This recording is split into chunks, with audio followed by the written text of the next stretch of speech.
you got to deal with it. Okay, we're in finishing off the laws of Shabbos. We're in actually the last chapter in the Kitzur Shulchan Aruch that deals with the laws of Shabbos, dealing now with the laws of Havdalah, Matzah Shabbos. It looks like we're going to start next week with the law. If we finish this week, we're going to start with the laws of the holidays of the Yom Tov. Staying with the Kitzur, I was thinking about maybe taking some sections of Shabbos from the original Shulchan Aruch, maybe the Alter Rebbe Shulchan Aruch, and studying those. But it looks like we're going to move on to the laws of the holidays on in this class on Wednesday night. Okay, let's bring up the text, and actually, we're going to start the class, and we're going to go back in a second if Rebecca joins. She had some questions last week on the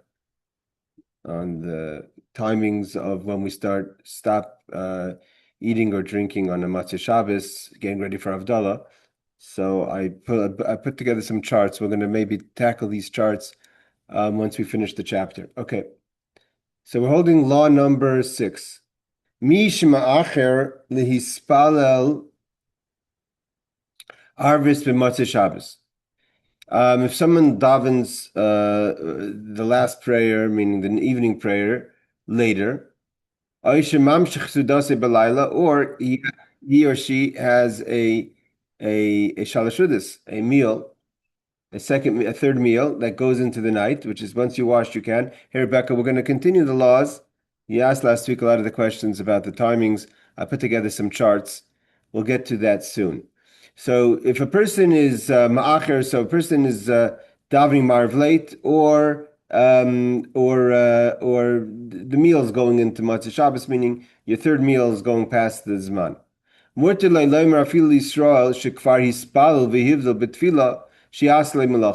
So for you, it's still Shabbos because you didn't make Havdalah yet. You didn't daven Maariv, so you didn't make the Havdalah in the Shemona Esrei, and you surely didn't make the Havdalah in the cup. So you still can't do a malacha like we said because you didn't make Havdalah. You can't do any prohibitions that you wouldn't do on Shabbos, but any actions you wouldn't do on Shabbos. But you're allowed to even tell a Jewish person who he or she himself did finish the Shabbos because it's past the time to do something for you. It means you don't have to just find a Gentile, even a Jewish person. And you can enjoy their efforts. So let's say, yeah, they're going to the pizza shop and I don't know, they want to bring pizza and you want to have pizza and for continuing your shal shudas, that's okay. So you're allowed to even eat foods or whatever it is. Hey, Aaron, from the efforts of the person who completed Shabbos when you did not complete Shabbos yet. So you're still in Shabbos because let's say you didn't bench yet from the third meal, or you're davening Maariv late. Let's say you're keeping Rabbeinu Tam's times and you're still in Shabbos, but another person is not. You could ask him to do something for you. You could even cook for you if you're allowed to eat because it's, let's say in the third meal you didn't bench yet. Although when you're going to bench, we're talking about the second scenario because there's two scenarios in the law. One scenario is you didn't have Maariv yet. If you didn't have Maariv yet, but you've not washed or you're benched already, then these things don't apply. But we're talking about in the second case where you've kept your meal going into Shabbos, into Matzah Shabbos. So then you're allowed to ask someone to do something for you, even a Jewish person, even to cook for you, to enjoy their take benefit of their efforts. And even though when you're going to bench, you're going to mention Shabbos. It's not a contradiction. So let's see the footnote over here. Just gives a reference to that. Okay, so before we go to the next section, which is the next laws are going to be with the laws of the Havdalah, okay, of making the Havdalah, I did bring up a chart to discuss, and also the Shulchan Aruch discussed last week's class about what do we stop and when do we stop. Before we start, I posted on the group the Shulchan Aruch Harav, the Alter Rebbe Shulchan Aruch, which was the first Rebbe of Chabad, who, if I could find it, in his Shulchan Aruch, which is based on the Shulchan Aruch of the Rabbi Yosef Cairo, he brings this law down in chapter 299, law B or base. So this is the question that Rebecca asked. How long could you, when you have to stop drinking, can you drink past Shkia, but Ben Ishmashes right before? So he says like this. Let's say you were drinking when it's still day. So it's a permissible time that you're drinking. Tarach lahapsik, you have to stop drinking. Kishmagia ben hashmashes shu safek laila. Again, one of the things that we're discussing over here, ben hashmashes is what we call in English twilight. If we just bring it up, I think he mentions it over here in this manim. The question is why do we say so let's say over here. So we have Shkia. Everyone knows Shkia. Shkia is when things kick in. The next day starts to kick in. For instance, Shabbos, you're not allowed to do any malacha. Once, candle lightings is either 18 minutes or 40 minutes, depending which country you're in. In Eretz Yisrael, we do 38 minutes. Before Shkia is when we light the woman light the Shabbos candles when Shabbos comes in. Once Shkia kicks in, if you're a man, or for whatever woman, you're a woman who has to light late, Shabbos kicks in for all practical purposes once Shkia kicks in. What is Shkia? Shkia is sunset. So it says the moment, and what is the definition of Shkia?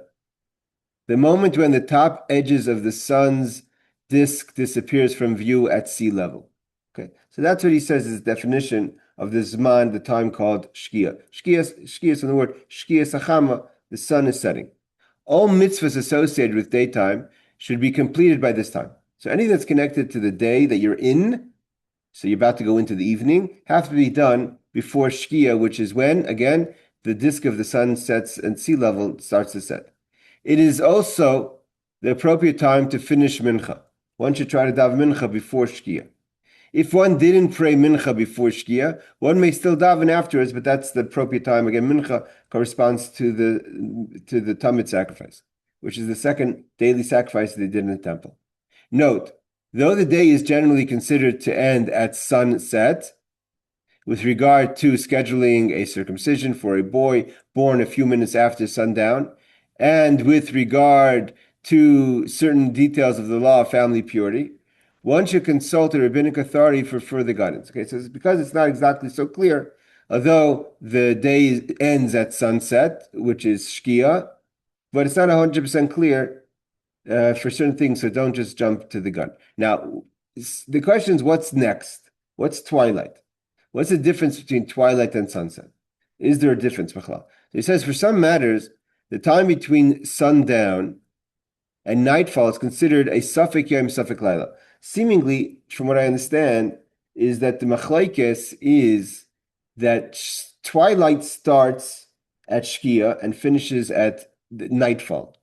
But the difference is that we talk Shkia is when the beginning of when the day, so to say, ends, is sunset, like we said, for circumcision or other things of family purity. When does she start to see her period, etc. But the time in between, again, like Barbara was saying, from Shkia till nightfall could be a long time. It depends where in the equator, where in the globe you are. Further north you are, there's much longer between, in the summer at least, between the sunset and nightfall. In where I am in Eretz Yisrael, it's less. It's more it's 35 minutes or so.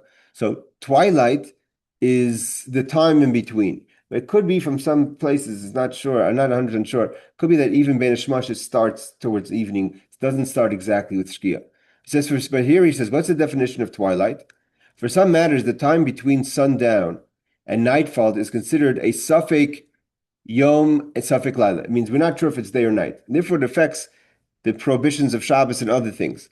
A doubt whether it is still part of the daytime or the coming nighttime. Therefore, all daytime mitzvahs must be completed before the nighttime mitzvahs should be fulfilled after. It means twilight is not here, not there, and it's a doubt.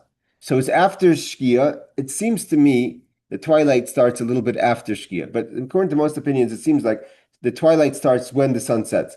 And the question is, that is safek yom, safek laila. Therefore, you should finish everything you have to do in the day before twilight, and you should start only the things for the next day after twilight. Hold on, Rebecca. And Tzeisa Kachavim is the point when three medium stars, that's not according to every opinion we're going to see, but the opinion that we have now is three medium stars are visible in the night sky with the naked eye. So three medium, not tiny stars, medium stars means to say that if it's not large stars, it's not tiny stars. So that means that it's already nightfall set. So we have sunset, twilight, and nightfall. Now, seemingly, twilight is the time between sunset and nightfall. Yes, Rebecca. I was just gonna say that a chuppah also I think goes in that category of things that like can't be done during that Bein Hashmashos time because then it's not clear which day the couple got married and what date to write on the ketubah because they're not sure if it's part of the first day or the second day. Yes, that's why it's suffocating. Yes, very good. Yes. These are all things that are of consideration. The okay, so the question is over here. Usually we find that Shkia is like what we're discussing. For some reason, when it comes to these laws, we're discussing Ben Hashmashes. So it says now back to the law from the Alter Rebbe, and then I'm going to go to the charts and we'll come back to the circle back to our what we're studying. So this is what we've studied last week, but in more detail from the original Shulchan Aruch. Because again, what we're studying is called Kitzur, the short version. It's like this. You're drinking throughout the day, means you didn't wash, but you were drinking. You start to drink and snack, let's say, before during the day. When when twilight comes, he could have said Bishkia Sachama. He doesn't say Shkia Sachama. He doesn't say when sun sets, he says when twilight starts. Shusafik live because we don't know if it's night, and by night you have to already stop eating. So the point is why do you have to stop eating by night? Is to make the differentiation by Shabbos. By us, what we're trying to do, accomplish on Motzei Shabbos versus Shabbos. Shabbos, we're trying to see when Shabbos comes in. Motzei Shabbos, we're trying to see when Shabbos goes out. When Shabbos is finished, then you have to make Havdalah, and therefore you can't eat before you make Havdalah. Like one of those things you can't eat before you do a mitzvah that's coming. The problem is you can't make Havdalah until it's night. Shabbos you could take in early. You can't make Havdalah until it's night. So Ben Hashmashis is really just that. That's why we're focusing on the Ben Hashmashis, I'm assuming, versus the Shkia, because we're not closing off the day. We're trying to know if night came in already. So as twilight gets darker, and then we're getting closer to for sure Shabbos is over. And because it's Safik Laila, because it's doubtful maybe it's night, then maybe Shabbos is already over. So he says in footnote number 6, twilight, dusk. Okay. Shusafik Laila. But if you were eating before day,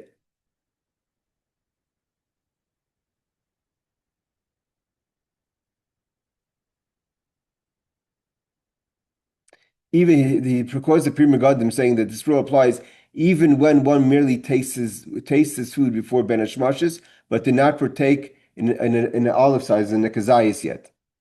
Then you don't have to stop drinking once because you're eating a meal, meaning washed already.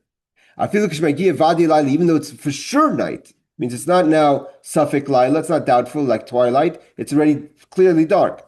But Rashi like we said before, the third meal could go deep into the night. It's not a problem. But you had to have started the meal at least, according to Pri Megadim, at least tasted the food before Ben Hashmashis. Because you started in a permitted time. Hold on, Aaron, get to your question. Aval, however, im shachach v'hischa suda b'isr. Let's say you started the meal in a prohibited time, means you washed after Ben Hashmashis kicked in. It doesn't say Shkia, but Ben Hashmashis, twilight. The Hainumi Ben Hashmashis ve'elach. Again, seemingly Ben Hashmashis kicks in as soon as Shkia kicks in. But I'm not 100% certain of that. Tzarich lahafsik miyad shnisker. Then you have to stop eating as soon as you remember. That's one opinion. Yes, Aaron. Okay, so a lot of shul do the ending, Havdalah. Do you have to be with your? Doesn't matter if you did it or you didn't. I mean, if you did it at the shul, you still have to be at the same spot with your wife because you do it at home for your wife. Do you with the eating and all that, or could you have started eating because you did Havdalah at the shul? It's a good question. We're going to get to it later in the Shulchan Aruch, but yeah, once you've heard Adal, you're finished. Shabbos is over. So you could just repeat it for your wife, and she shouldn't That's eat it. that's what she should need if because she didn't hear Havdalah yet. But if you heard Havdalah, then in shul, then that's why people don't usually, even if there's Havdalah in the shul, they kind of don't. But anyways, you're allowed to do things because you're not allowed to eat, but you're allowed to do certain malachas. For instance, if you have to drive your car home, if because you made Havdalah Maariv. We're talking about, so you made it already Havdalah Maariv, like we've learned before. There's the Maariv Right. Havdalah and the cup Havdalah, but you still have to do the cup Havdalah to permit yourself to eat. Okay, so that's one opinion. So one opinion is you have to stop right away. As soon as you remember, you realize that you've started to eat in the wrong time. However, b'yesh matirim, there are those who are lenient in general. I feel lahascha ben ishmashis. Not only if that you don't have to stop if you start the meal late, but even lechatchila to start third meal when it's twilight. Because we're not trying to bring the third meal into the day as much as we're trying to prevent you from eating once it's night, but it's not 100% night yet. Bein la'achol, whether you want to eat or drink. So this is, Rebecca, your question. According to the Yesh Matirim, you could drink until close to very dark. Bein Isser el v'vadi laila. When does things become prohibited? Only when it's clearly night. Sha'azu zman roy lavdala. Why? What's this whole prohibition about eating?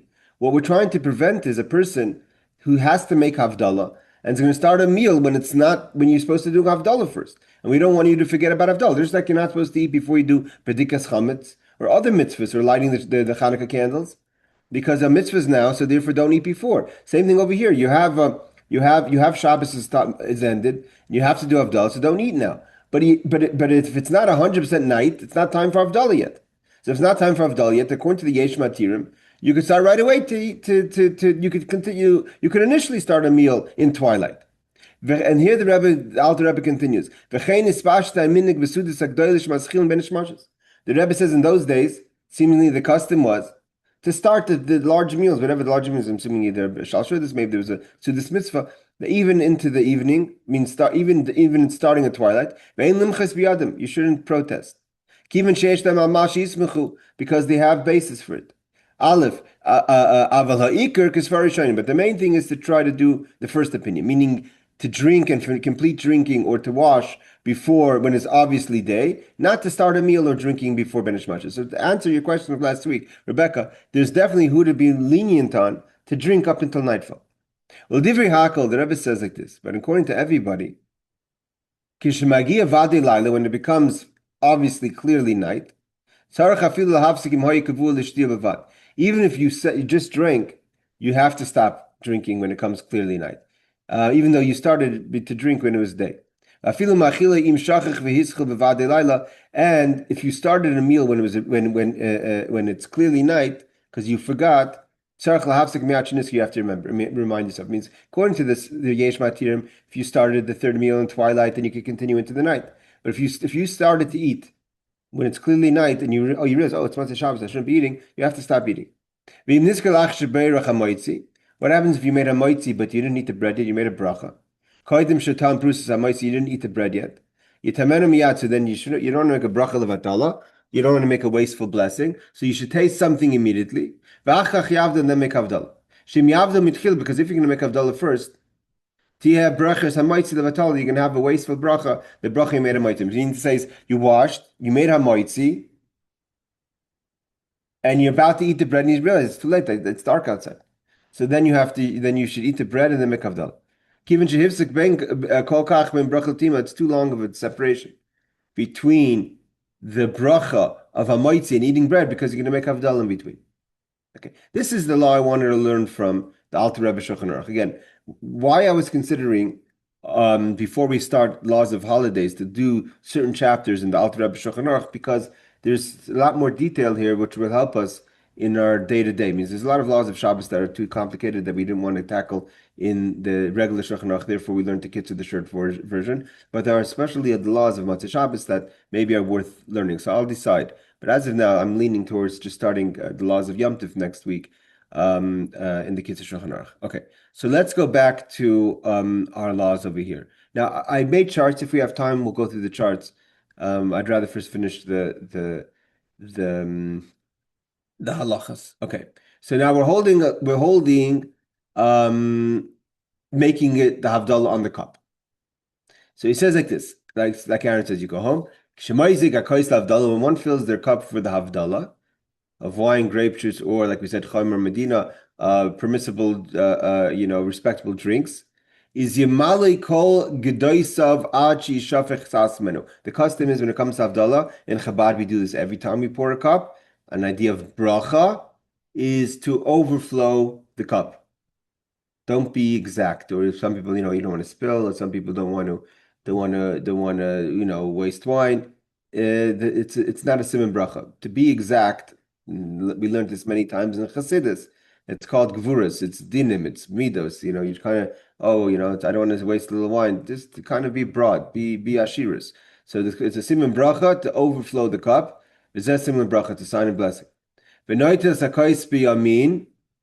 So then you take your cup in the right hand. Now in Chabad, our custom is that we hold it underneath, like we cup the cup with our hand.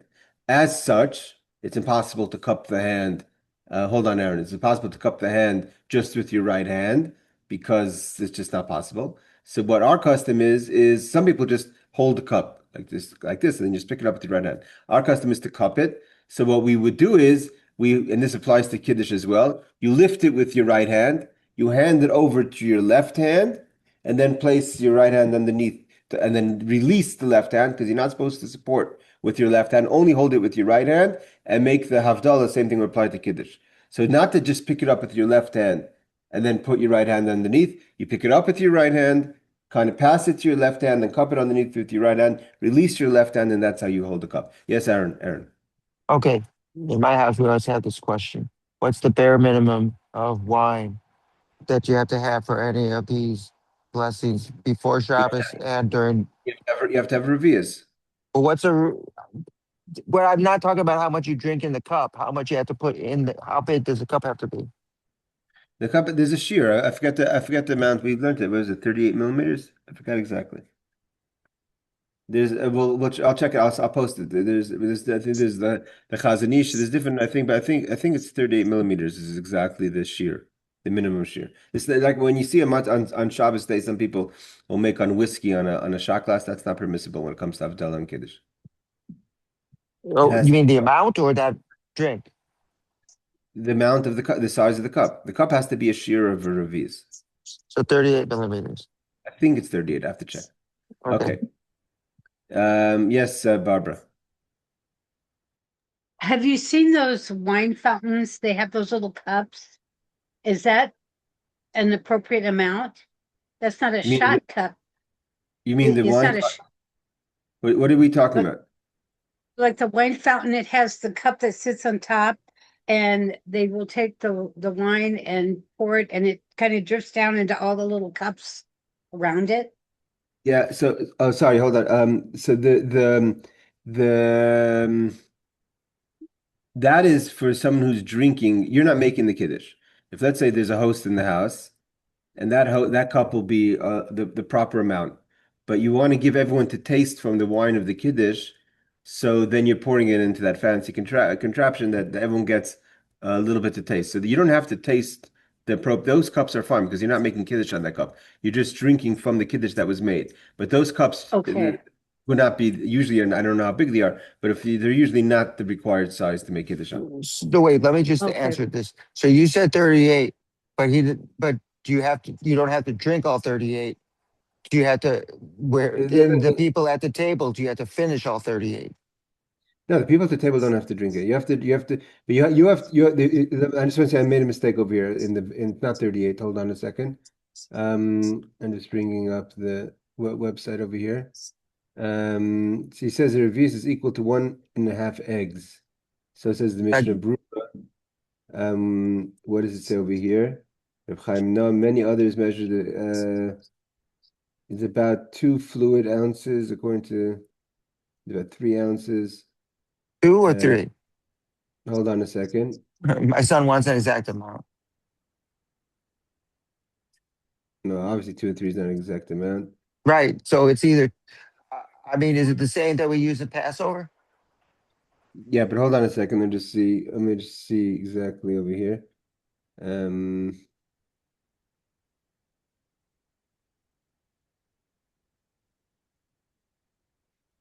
Everyone's giving you all the complicated descriptions. It's just we just want to. Okay, it is like this. Despite regarding the exact amount of fluid measurement the revius contains, some poskim rule that the revius is equivalent to 86.4 millimeters or 2.92 fluid ounces. Reb Chaim Noah, this opinion is known as the Shir of Reb Chaim Noah. Other poskim rule it's equivalent to 81 millimeters, which would be 2.73. So it's 2.73 fluid ounces. So Chaim knows who we go according to, which would be 2.92. Others go according to that it's 99 millimeters. That would be 3.34 ounces.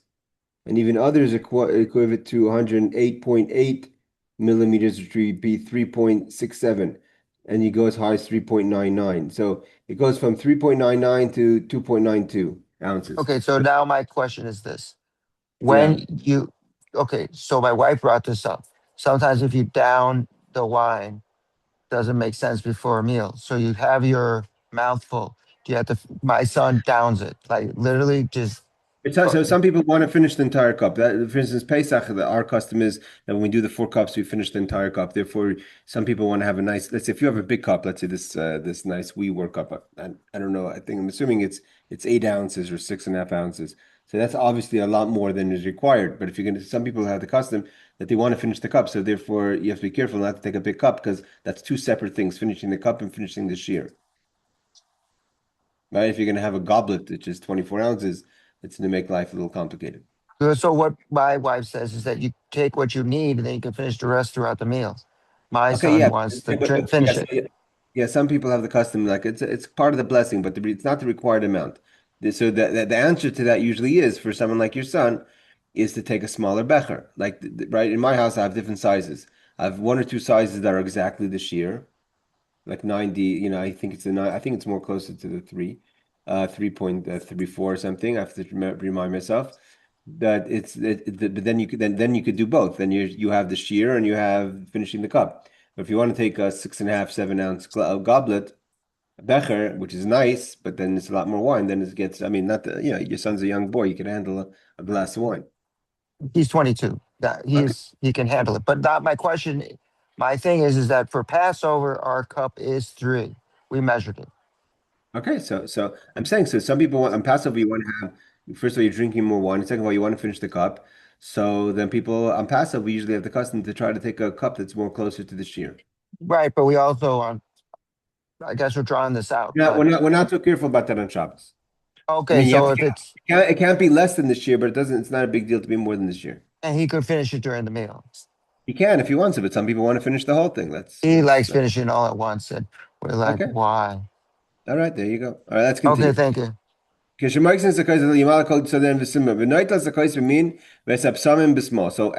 like this in the Kitzur. He says to hold the cup in your right hand. So if I said the way Chabad does it, which is right, left, right, then with the left hand you'll pick up the psamim, which is the smelly herbs that we smell during the Havdalah. Ad acher shevarach boi pregaf, and you should hold it in your hand until you make the blessing on the wine. So that's the hine kel yishuasi, and then you make a bracha boi pregafen. Achekach noitel sakais b'smoil v'apsamim biyamin. So then you switch that the left hand. This is according to the custom of the Kitzur Shulchan Aruch. Then you put the kos in your left hand, and you put the psamim, the spices, in your right hand, because now you're about to make the blessing. Bari minei psamim, the spices for the psamim. V'achkach mevarach al haner. Then you make a blessing on the fire. V'achkach shuv neitel sakos b'yamin. Then you put again the cup in your right hand. U'mevarach birchas hamavdal. You make the bracha of Havdalah itself. Gemar, and after you've completed the whole Havdalah ceremony, Yoshev, you should sit. That's also people stand, you should not stand. So here you go. Drink the entire cup yourself. And the little bit of wine that's left over is what you should use to put out the fire. Again, Chabad, we don't pour the wine, we just pour the fire straight into the excess wine. And you should wash your eyes, which our custom is, the chivuv mitzvah, to show love of the mitzvah. People have the custom to put it in their pockets because it brings bracha for parnasa. So I was telling someone I had someone in my house once, who was very enthusiastic about it and took not just a little bit of the leftovers, but took the entire tray, which was full of wine, and poured it down his pants. Okay, the pocket of his pants. All right, so that for blessing, but the idea is to wash your face with wine. There's a concept people will not just put a little bit; they'll really wash their face with the wine. People get very into the whole wine blessing, spillover, and all that. V'noigim, the custom is, he says, hold on, Rebecca, she'ena nashim treishes m'kais havdalah. Women should not drink from the cup of the wine.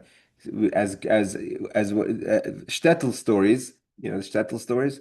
Shtetl stories used to tell the girls that if you're going to drink from the cup of wine, you're going to grow a beard. Okay, yes, Rebecca.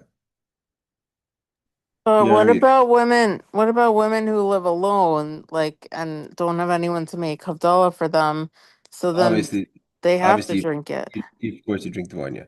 Yeah, we have to check the Magen of Rum 2964 what the reason for the custom, because the custom of growing a beard is obviously. But there's a lot of remedy. The Havdalah is a very, very powerful ceremony, not just in the halachics of the wines, but also in the spiritual realm.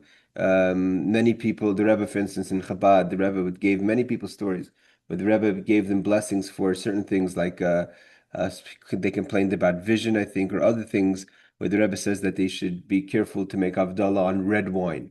I took upon myself to take it on red wine. Like a lot of people comes Matzah Shabbos, they'll go to tea or coffee or grape juice or so there's like it's a chumrah to do it really with red wine on Matzah Shabbos if you can. The Rebbe actually gave it to people for blessings for things that ailments that they had. So there's people that are very makbid on that. There's a lot of people that get very, very involved. Like Havdalah is a big ceremony. A lot of Right. you could take it the opposite. Some people are like, okay, Shabbos is over, let's just finish it quickly, grab some grape juice. And some people on the opposite. Havdalah becomes a huge part of the Shabbos ceremony of crossing over, because Havdalah means to cross over from Shabbos into the week. So we're trying to bring the blessings of Shabbos into the week. So the whole ceremony is kind of bringing Shabbos into the week. So washing your face with the wine, and so one of the things that they have, we were told is this: it's a Jerusalem blessing, because I heard it when I got here. We had a very special ganenet, a woman that took care of our children here. She still, I think, has a gun. She was elderly 30 years ago, so I don't but I've seen her recently. So she had a gun, very spiritual woman. Actually not a chassid, from a Litvish background. So she used to say to us that if because the kids are young, they're 2, 3 years old. She used to say that if your kids are not speaking, you should give them to drink from the wine after Havdalah, and that's a good remedy for the children to have good speech. My son, who studied by her, he's now married, Baruch Hashem, with children. He gives his children to drink from the Havdalah, and they actually speak very clearly. Yes, Rebecca. Um, what about, like, do you have to, Baruch Hashem. let's Yeah. say someone doesn't wanna use the wine to extinguish the flame. Do you have to do it that way? Like, is it a thing not to blow it out? No, no, definitely have to buy. Listen, everyone puts the candle into the wine. In Chabad, we just don't pour the excess wine onto the candle. We put the wine. We don't pour the excess wine of the cup in on the candle. We just put the candle into the excess wine that spilled over. But others have the custom to actually pour, like he brought here, to pour from the cup onto the candle. But that's definitely something we should do. But, It's part like, time. let's say someone used like vodka or something to make Havdalah, then that'll make a fire. Yeah, well, you're not allowed to use vodka for Havdalah. So that's Oh, I've definitely. seen people use like hard alcohol, like, It's not really I don't something we do. know. We do wine or Chimr Medina. It's not. When you people use beer. Okay.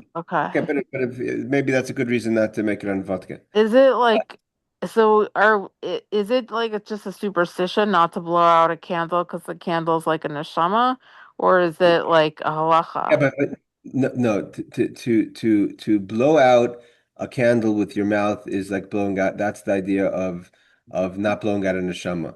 But at the same time, the idea of the can there's other ways to put the candle to get the fire out. You could wave your hand, and we don't do that. The idea is to put it into the wine. It's not just the wine is the only way to do it, because then you could say, okay, so I can open the sink and pour it down the sink as well. The idea Hmm. is to put it into the wine of the Havdalah. Okay. Also, I was by a Bukharian family this past Shabbos, and they use rose water for their basamim, and it smells really nice. Are we allowed to do that too? Or Um, That's a good question. Listen, some people use the hadassim. We're going to learn soon if that you're supposed to put in the hadassim into it. Can you use can you use liquids that cause I can't see a reason why not. I have to check into that. That's a good question. I mean, Okay, and how much, I'm sorry if you said already, but how much of the coast do you have to drink in order to say Al Mechia? you have to drink a revius, which is I Okay. think they're 2.96, 2.9 minimum 2.92 ounces. Yes, Barbara. Yeah, I was just gonna say, the rabbi in Linwood, he does Havdalah every Saturday evening, and I get on Zoom, and that's how I do Havdalah. And he always takes the wine and pours it on the candle. Yeah, so I mean that we just read that's the law that you're supposed to do. But I've heard, I haven't seen it written. I've heard some that say that our customs, Chabad's custom is not to do it, but that's universally in Judaism it is to pour the wine onto the candle. I have one That more question. Sorry. okay, go ahead. Um, does it matter if you first like extinguish the candle or first drink from the coast? No, Cause yeah, like you should you drink don't from the want, coast. You drink because you don't want to make a hefsek. okay, because like sometimes like if the fire is like burning and like I don't know if you're holding a burning candle, like you want to just If you're panicking, it's something else. But traditionally, if the candle has already been lit for a few minutes, another 30 seconds is not going to make a difference. okay. Sorry, last question. And because I used to use like the kind of candle like the tzfat, like beeswax candle or whatever, but like when you live by yourself, like it's a lot to manage like holding the candle and the besamim and the kos. So I got the kind of candle that's like it's like a cylinder, it's like a cone, like a square kind of cylinder and it sits on the table and it has Hmm. two wicks. It's like specifically made for Havdalah. You get it at the Judaica store. Hmm. So is that okay? Because like, or is it a thing that you have to hold it? No, so what you could no, so what you can do is you could if you want to hold it, you could put down the cup of wine and put down the besamim. So now your hands free, pick up the candle and then and then do it. But it's because you have to use both hands, it's anyways probably preferably if you're alone to leave it on the table. Right. Okay. Aaron. Okay, two things. First, m- um, many Syrian shuls do this, and I've seen others do it as well. So they drink the amount that they have to drink. They pour some of the wine onto the Havdalah plate, and then they dip the candle in it to put it out. Okay, that's different custom. If you're going to follow, let's say, the beginning of the law, which you have spillover, so you have the spillover anyways, but it could be they want to from the actual cup that they blessed on to pour it, and they don't want to pour it onto the fire. There's different customs. Okay, so That now my last thing is that okay, so in Israel when my daughter was there, she before she came home, she bought a candle with the besamim, the smelling built into the candle. You could hold the candle, you could put it on the table, but it had you can also smell the candle. the candle itself is the psamim, or there's a psamim. No, no, it's a whole candle, and they just stuck it around the bottom of the candle. Oh, you mean they like in the wax they put in the psamim, Yep, on the way bottom. and how are you supposed to smell it without Well, it's on causing the fire? rim. It's not on the bottom where you can leave it on the table and it stands. But if you look at a candle, so there's the top, the middle, and the bottom part that you could hold in your hands. I don't look. She bought it. It looked cool, All right, and I'm asking you. halachically sounds fine. It sounds like you're just playing with fire, but no pun intended. You can't. Okay, footnote number 22. Um, agreeing with the Ramaz Havdalah is recited while standing. Okay, so what did we say? Oh, so he sits down. Where did he say sit down? So he says, shuv noitel as a kois b'yamin mevarach b'rechas mavdal. So he says, after concluding the bracha, sit down and drink the whole content of the cup. So he says, Agreeing with the Ramaz Havdalah is recited while standing, which means you should stand recite the Havdalah. Therefore, he says sit down when you drink the cup. However, the Shulchan Aruch 299.6 requires that you sit down when reciting Havdalah for others. The Masei Rav relates that the Gross sat for Havdalah. So the Kitzur Shulchan Aruch says we stand, which is most people's custom. We stand by Havdalah, therefore sit down afterwards. But the Masei Rav says that the Gross sat. And there's others that say in Shulchan Aruch 2996 also says that it's one should sit when saying the Havdalah. Okay, but the Kitzur gives the opinion of standing, which is the Ramaz opinion, which is the Ashkenazi opinion. All right, 23. Drink the whole contents of the cup. Is that already yelling for a few minutes? It says like this. The Shibole Haleket says to drink the whole cup. See the Mishnah Berurah 2966 that says the Mate Moshe 509 permits distributing some of the wine to your household for Havdalah as well. Okay.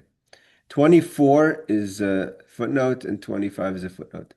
Okay, we're going to do one more law, and I think I'm going to stop early today, but let's do one more law. Yesh litem mitoch absamim ktsas fizem. Are you guys with me? Ktsas fizem musk. Lefish alav mvarchim lekuli amim bayim bnei b'samim. That's a kind. Musk is a good. Everyone would agree to make the b'samim on it. V'yesh lakachas gam hadas. Also put in a bit of a myrtle leaves. Hoyel vis avid by mitzvah chad zimne, because we used it for the mitzvah of the 4 species on Sukkot.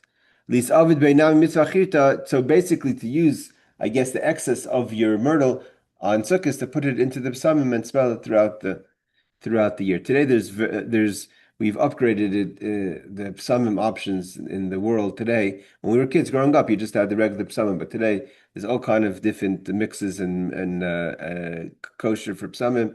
And the one that we bought recently also has in it the hadas, the myrtle leaves inside. Okay, we make bar minei v'samim. Okay, here he says like this. There are doubts concerning many varieties of psalmim. This may be the question that Rebecca asked about the liquid smell that they had in the house in Bacharin. There are doubts concerning many varieties of psalmim as to the proper bracha that is to be recited before smelling them. Some require the bracha bari nei psamim. Others require bari atze psamim. So today in Yerushalayim, it's mainly Sephardi custom, is to really get involved in the smelling throughout the week. So you could go buy different shuls. I've posted pictures as you walk into different shuls that have the psamim for you to smell. So if it's like branches, so you make bari atze psamim. If it's grasses, you make bari isve psamim. If it's other spices, it's bari mine psamim.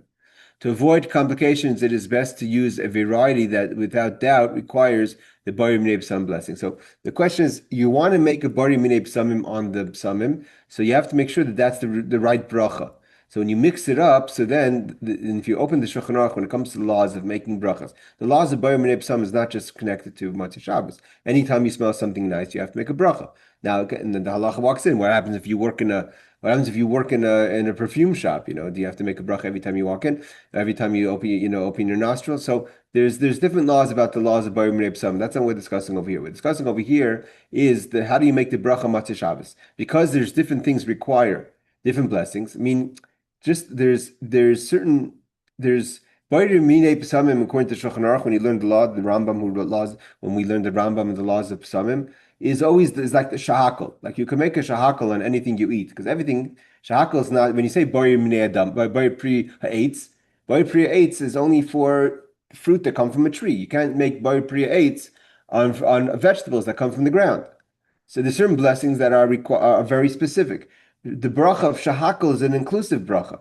We say it for things that don't have a specific bracha, but it's in theory, technically, it's your best fallback bracha, because shahakal me'ah b'dvarim, it applies to anything.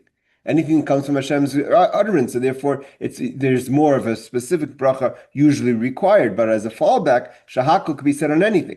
Same thing, bari minei psamim. Bari minei psamim is a fallback blessing for anything that smells nice, that is required to make a blessing on. However, If there's something specific that has in it a requirement for a more specific bracha, like borei atzei besamim or borei isvei besamim, atzei is branches of good smell. Let's say if you made it on myrtle branches, or isvei besamim are grasses. So you have to check the technical exactly what is what. Or if you have fruits, is reach tov peros. So there's different blessings. So therefore, he says the best thing is that you shouldn't avoid making the wrong bracha or not making a more specific bracha. Is if you mix it up, and then the mix, of course, it gets the borei mine psamim because that's a fallback bracha, like you'd make a shahakal similarly. Okay. Yeah, so let's stop here. All right, everyone, listen. So we didn't finish. We have a few more laws to go till we finish. So we're definitely not going to finish maybe next week, not even because we want to go through the charts. And then we'll take it from there. Mirz Hashem. Laila Tov, everyone. Thank you for joining. Thank you, Rabbi. Thank you.